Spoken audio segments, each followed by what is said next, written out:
Hello, I'm Professor Christine Bacareza Balance, and on behalf of the Asian American Studies program, I want to welcome you to Cornell. I am proud to say that we are the very first Asian American Studies program in the Ivy League. And while we've been here for 33 years, we are a small yet mighty program.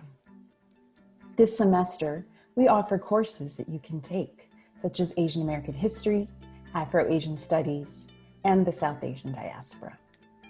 In future semesters, we have courses such as Asian American Literature and Asian Americans and Popular Culture. Becoming a minor is pretty simple. It only requires 5 courses: Introduction to Asian American Studies, 2 to 3 additional courses in Asian American Studies, 1 to 2 courses in other interdisciplinary programs and departments. The Asian American Studies minor and our Resource Center can enrich your intellectual, social, and political life here at Cornell. But don't just take my word for it. Let's hear what some of our most current minors have to say. So my first Asian American class that I took here was Asian American Performance. I took it because it was cross-listed with PMA, which is Performing and Media Arts, and I had taken a class the previous semester in that area and found that I enjoyed a lot of what's covered there.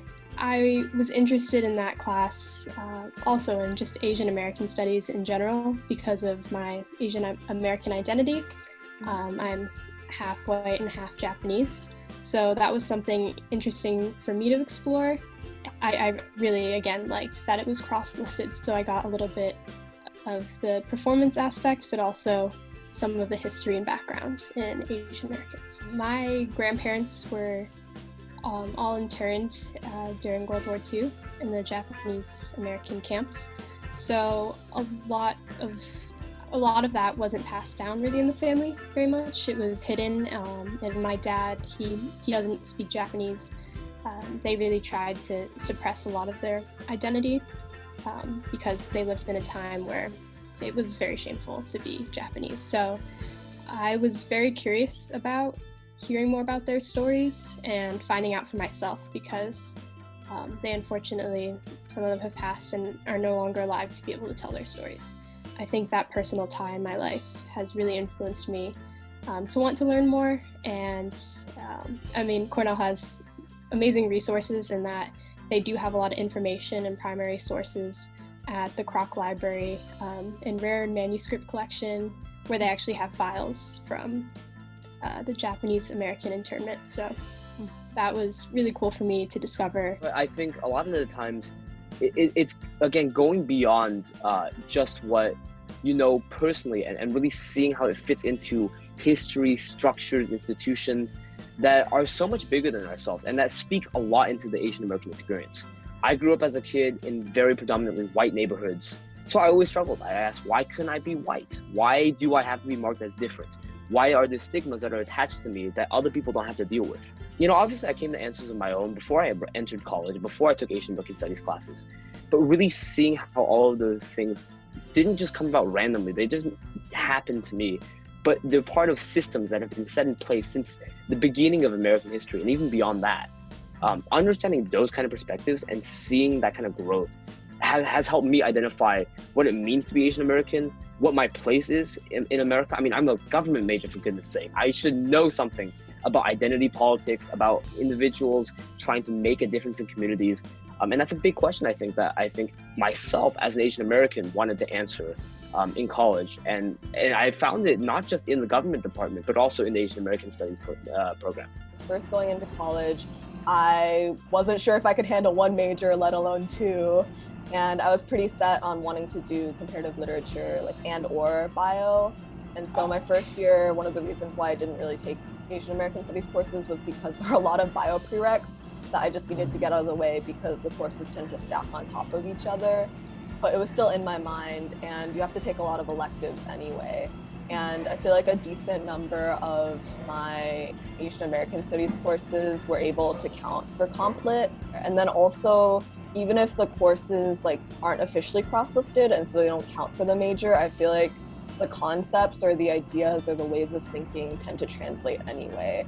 It did tend to help build on one another in that since I was doing Asian studies, but I was still interested in like the Asian diaspora in America, it was easier to sort of build not so much like a research interest or a field, but at least different frames of reference that helped a lot in reading. So I feel like having space for Asian American studies wasn't really so difficult as maybe one might think. Cornell is pretty flexible. Like there are certain requirements for different majors, but I feel like if there are things that you want to do and you have, I guess, the drive to go for it, usually people won't tell you no. And so I feel like that's how I ended up managing to, like, I guess, fit everything in. My experience with the program has really caused me to do a lot of introspection and not just think about myself, but also think about other people and kind of like, you know, what they've faced. And learning that, you know, Asian American isn't even necessarily a really helpful term when we're talking about all the different types of ethnic groups that are in America and how, you know, Southeast Asians have a completely different experience than like East Asian Americans. And I'm Chinese Indonesian, I have a very distinct like experience of navigating through America as like not completely Chinese, not completely like, you know, Southeast Asian, and not completely American, and all these things, and being able to have conversations and feel affirmed, but then also grow in empathy for the experiences other people have had. And I think that one thing that's special about the program is that we don't actually just look for, you know, that little bit of gold in the articles and the books and the journals we read. We read the whole thing. We have to go and do the work to find those, you know, those great like zingers, but also the context with which they come from. And I think, you know, doing that hard work, it really pays off because you have a fuller understanding and also a more, I don't know, I guess trustworthy viewpoint because you've done the work, you've read the literature, and also you're not necessarily told this is what you should believe. You read the literature for what it is, and you do your own interpretations and try to, you know, figure out, okay, what is this author saying, and what were the times like back then? What are the issues we're facing today? So I think on a personal note, it's really gotten me really passionate about Asian American issues and also just racial relations and activism in general. So. There are times when you've had at Cornell a long day, a really cold winter season, or even like a sleepless night, or a really draining week, or like a really stressful finals week. That's when I feel like you can tell that you can come to AASP, at least in my experience, and there's something warm waiting for you, there's something comforting, there's something recharging waiting for you, and it could be a conversation you've had with the staff there, or the interns, or it's the snacks or the food that they offer in different programs.